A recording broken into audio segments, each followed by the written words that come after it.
সম্মানিত মুসল্লিয়ানে কিরাম, আল্লাহ তাআলা আমাদেরকে সন্তান নামক নিয়ামত দান করে থাকেন।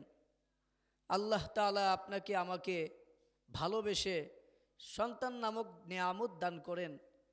আমরা এই সন্তান নামক নিয়ামতকে দিনই শিক্ষায় শিক্ষিত করব, যেন ওই সন্তান আমি যখন চলে যাব ওই সন্তান যেন আমার কাজে আসে। যদি আপনি সুসন্তান দুনিয়ায় রেখে যেতে পারেন, যখন আপনি মারা যাবেন ওই সন্তান যদি হাত তুলে আল্লাহর কাছে বলেন, রব্বিরহামহুমা কামা রব্বায়ানি সগীরা, এরকম ভাবে যদি হাত তুলে আল্লাহ তাআলাকে ডাকেন, আল্লাহ তাআলার কাছে বলেন, আল্লাহ তাআলা ওই সন্তানের ডাকের উসিলায়, ওই সন্তানের দোয়ার উসিলায় আপনার আমার কবরটা জান্নাতের বাগান বানায় দিতে পারেন নাকি পারে না? পারেন। এই জন্য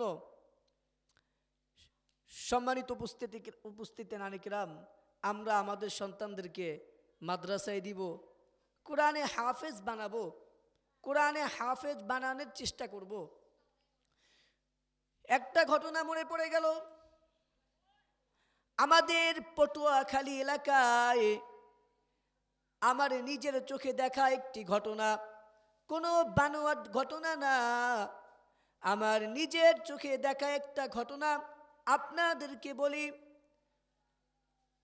শিক্ষণীয় একটি ঘটনা। আমাদের পটুয়াখালীতে একজন ম্যাজিস্ট্রেট ছিলেন, অনেক শিক্ষিত ম্যাজিস্ট্রেট, টাকা পয়সার কোনো অভাব নেই, কোটি কোটি টাকার মালিক। তার একটাই সন্তান ছিল, ওই সন্তানটাকে তার থেকেও বড় জজ বানিয়েছেন, ম্যাজিস্ট্রেট বানিয়েছেন, তার থেকেও উপর পর্যায়ে লেভেলের শিক্ষিত করেছে। একদিন হঠাৎ করে সেই ম্যাজিস্ট্রেট আল্লাহর ডাকে সাড়া দিয়ে চলে গেছেন, মৃত্যুবরণ করেছে। এলাকার ভিতরে মাইকিং চলতেছে যে অমুক ম্যাজিস্ট্রেট দুনিয়া থেকে চলে গেছেন। এরপরে ওই সন্তান, তার যেই সন্তান, সেই সন্তান বাবার মৃত্যুর খবর শুনে ঢাকা থেকে পটুয়াখালী চলে গেছে, দেশে গ্রামের বাড়িতে চলে আসছে। আসার পরে বাবার গোসলের ব্যবস্থা করেছেন, জানাজার ব্যবস্থা করেছেন। যখন জানাজার ব্যবস্থা করা হয়, বাবার জানাজায় যখন দাঁড়ায়, হুজুর ইমাম সাহেব যখন আল্লাহু আকবার বলে জানাজা শুরু করলেন, জানাজার মাঝখানে বিকট এক আওয়াজ, বিকট এক শব্দ। কি হলো, কি হয়েছে?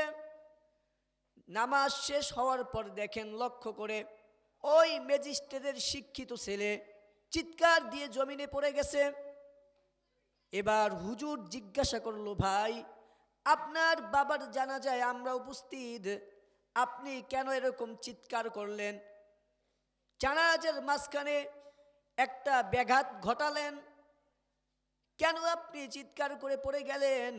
সবারই তো দুনিয়া থেকে চলে যেতে হবে, আপনার বাবাও চলে গেছে, একদিন কেউ থাকবো না।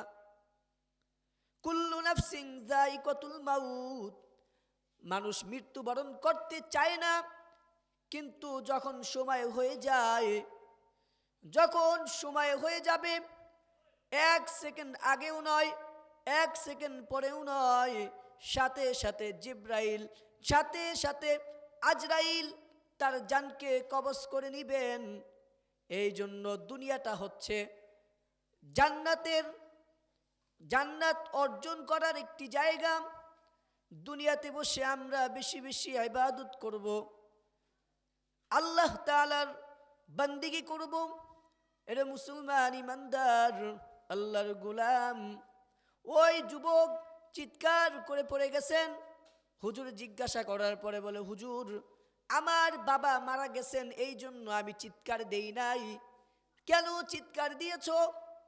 বলে হুজুর, আমি যখন জানাজার নামাজে দাঁড়ালাম, আমার বাবা আমাকে এত লেখাপড়া শিখিয়েছেন, আমি এত উচ্চ মানের শিক্ষিত হয়েছি, কিন্তু বাবার জানাজায় দাঁড়িয়ে কি পড়তে হয়, কি বলতে হয়, আমি সেটা জানি না, আমি সেটা পারি না। এই জন্য এই কষ্টে, এই দুঃখে আমার হৃদয়টা ফেটে যাচ্ছিল হুজুর। এই জন্য আমি চিৎকার দিয়ে পড়ে গেছি। ওরে জুনিয়র যুবক, এরে ভাই, আমি একটা কথাই বলতে চাই, আপনার সন্তানটাকে যদি মাদ্রাসায় পড়ান, আপনার ছেলেটাকে যদি কোরআনের হাফেজ বানাতে পারেন, আপনার সন্তান যখন আপনার জানাজায় দাঁড়াবে, তখন মন থেকে যেই দোয়াটা করবে সেটাই হচ্ছে প্রকৃতপক্ষের দোয়া। আপনার জানাজা যদি ইমাম সাহেব পড়ান একরকম হবে, আর আপনার জানাজা যদি আপনার সন্তান পড়ায় আর এক রকম হবে। এই জন্য ওই ম্যাজিস্ট্রেট তার সন্তানকে অনেক বড় শিক্ষিত বানিয়েছিলেন, কিন্তু কোরআনের শিক্ষা কিভাবে বাবার জানাজায় কি পড়তে হয় সেটা শিখাতে পারেন নাই। এই জন্য যদি মরার পর, দুনিয়া থেকে চলে যাওয়ার পর ভালো কিছু পেতে চান, কবরে গিয়ে শান্তিতে থাকতে চান, তাহলে আপনার সন্তানকে আপনি দ্বীনি ইলম শিক্ষায় শিক্ষিত করেন। সম্মানিত উপস্থিতি, আল্লাহ তাআলা আপনাকে আমাকে এই মাহফিলে আসার তৌফিক দান করেছেন, এজন্য আমরা খুশি না বেজার?